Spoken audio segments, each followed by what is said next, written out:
This week, I spoke to someone who's been fighting for victims' rights here in Georgia. Daniel Blackman has seen up close how sex trafficking affects victims.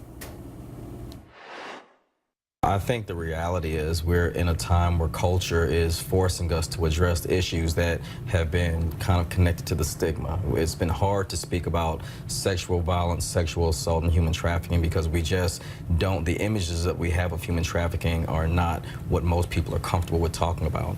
When it happened in my family, I basically knew that not only was it an issue we needed to talk about, but there weren't enough men having that conversation. And being the father of 3 sons, I wanted to raise my children in a culture where they didn't sit back and passively allow these kind of conversations to go by, but that they understood fundamentally how it affected them and how they can be a part of the solution and not the problem.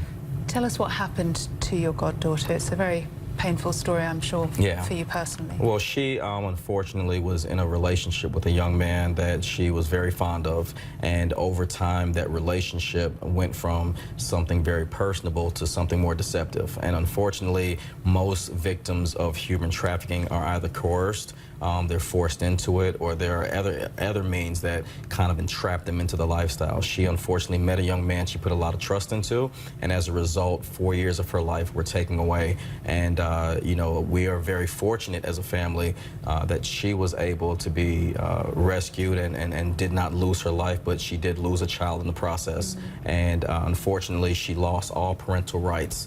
Once she was rescued. One of the things that I advocate for is for victims' rights, because she unfortunately was in a system where the legal system unfortunately didn't work in her favor. So there's a perception issue here when it comes to trafficking, isn't it? How important is it to educate people or re-educate people about what sexual trafficking actually is? I think it's extremely critical. We live in a time where we hear a lot about it, you know, obviously, and unfortunately we've seen it with a lot of celebrity figures. We're seeing law enforcement in a difficult position of raiding these parlors, but being able to understand and identify, you know, how do you identify prostitution from human trafficking? So I think we're in a time now where, number one, major brands that are around the country have to do more work to take the lead on these issues. I'm very happy on the cultural side of what companies like Marriott is doing, training all 500,000 of their employees. But I think we need to start looking at the younger level at schools and helping young men and women identify and understand it, so that these conversations are not hard to have with our children, because they're the ones primarily that are being impacted. Yeah, I mean, organizations obviously have to step up and have to recognize their responsibility in this, but also cities and states as well. And